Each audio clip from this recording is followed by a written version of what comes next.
Hey guys, welcome back to my channel. I'm Jessica Flynn and I am the owner and maker of Flynn Sisters Boutique.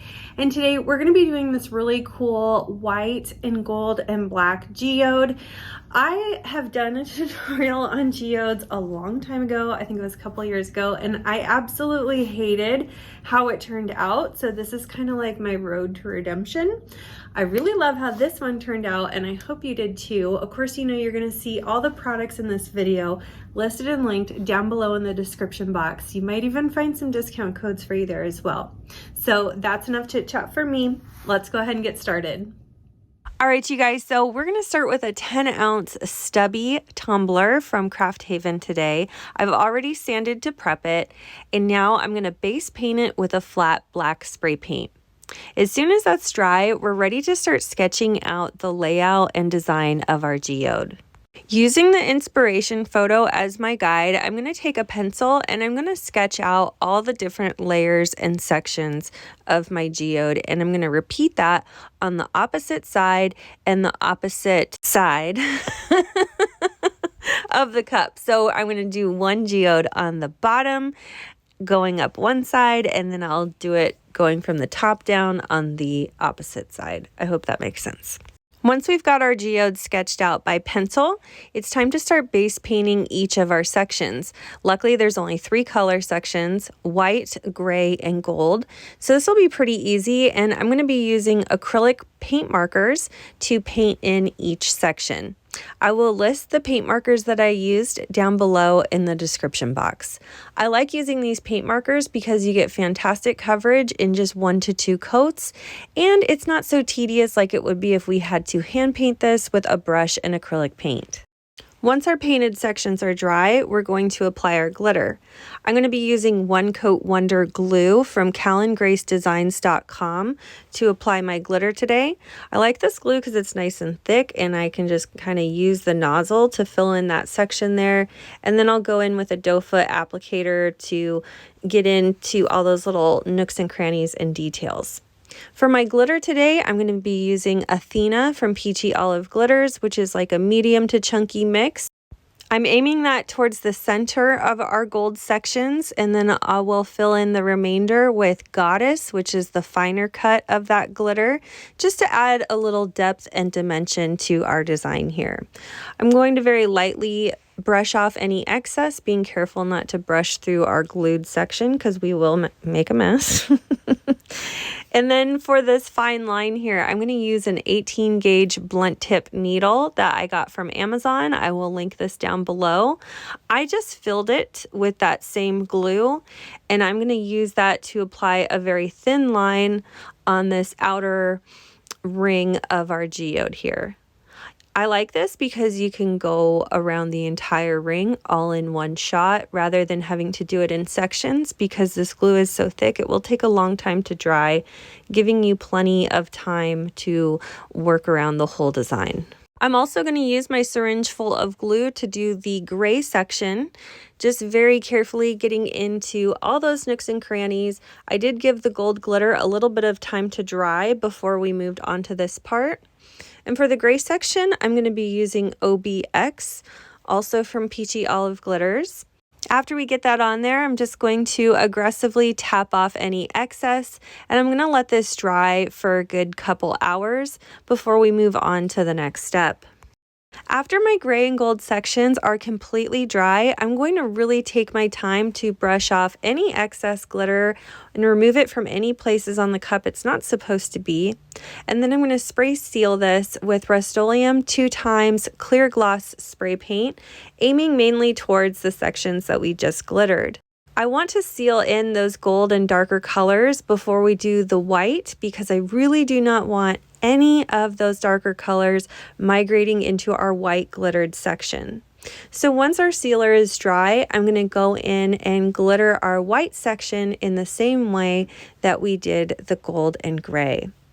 I'm going to let that dry for a couple hours, and then I will spray seal it once again with that same clear gloss spray paint. Once that sealer is dry, which for me took about 30 minutes or so, I was ready to move on to our first coat of epoxy.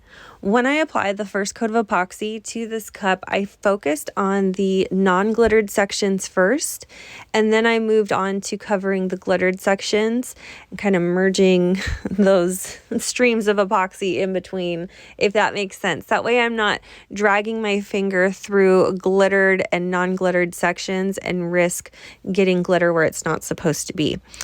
Obviously, it's impossible to keep 100% of the glitter outside of that black section, but I'm going to do my best to try.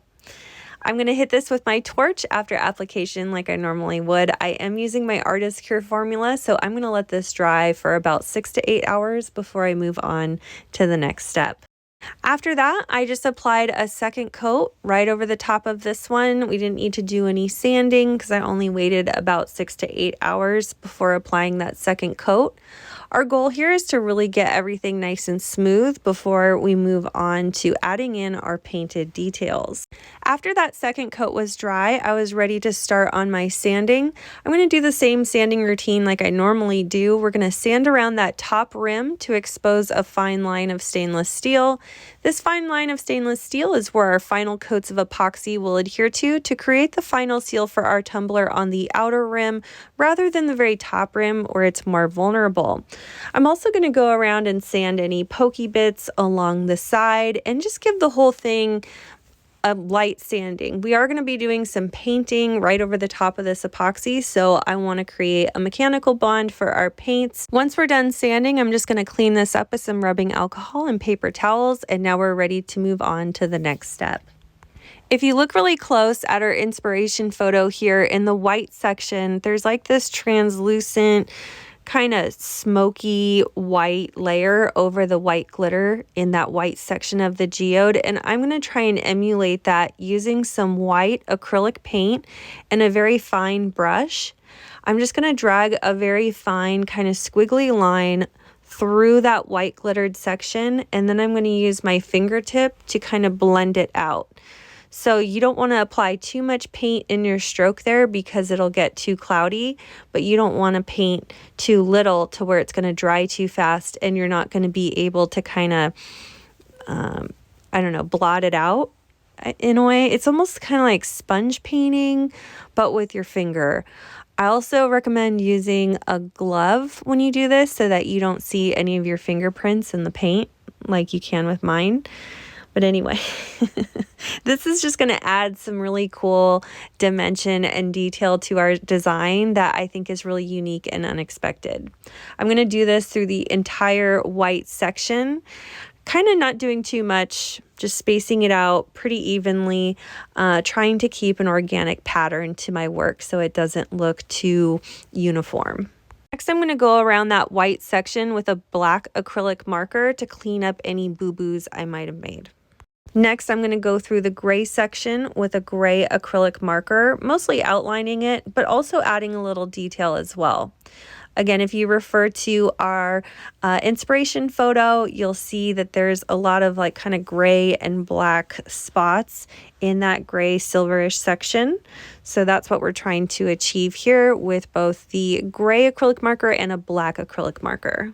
I also outlined the white sections with a white acrylic paint marker, and I also outlined the inside of the gold section with a gold acrylic marker. Finally, I'm going to do that kind of smoky outline that you see in the inspiration photo.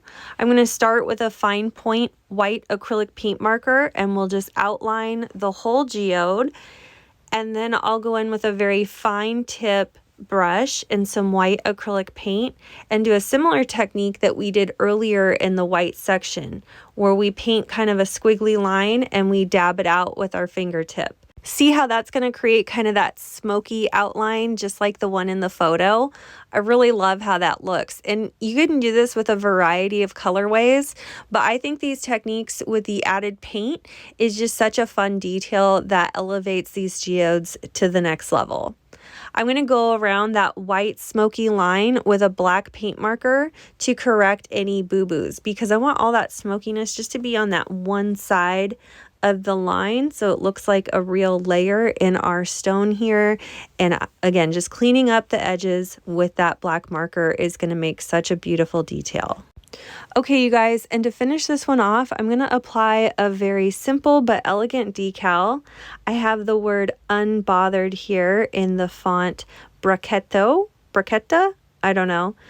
But I cut it using my Cricut. This is Tech Wrap Crafts textured metallic vinyl in gold, and I think I sized this by about 5 inches wide. But I absolutely love how this looks with the geode. It's like a part of the geode design in a way. I don't know, I thought it was cool. I think even just a simple name in a scripty font right through the middle of that black section would be pretty as well. And I am applying this directly to the painted section. I didn't put a coat of epoxy over the paint that we did earlier just because I was being lazy. And this is textured vinyl, so it's not, you're not going to see any texture underneath it. But if you're not quite sure about yourself, I would maybe do a coat of epoxy first before applying the decal through that paint. But mine did fine. I'm ready to apply my final coats now. I'm using my Artist Cure formula for the final coat. I wiped my cup down with a tack cloth right before this just to make sure I don't have any lint or debris on there. I also put my level against the bottom of the cup to make sure my cup is nice and level. And now I'm going to apply this coat like I normally would. I got lucky and this truly was my final coat, making a total of 3 coats for this cup. So it was super quick and easy to put this together, and I love how it turned out. I love this so much more than the one I made 3 years ago. Let me know what you guys think. If you liked my video, be sure to give us a big thumbs up. And if you haven't already, please subscribe to my channel. I upload new videos every week. Thank you so much for watching, you guys, and I will see you again soon.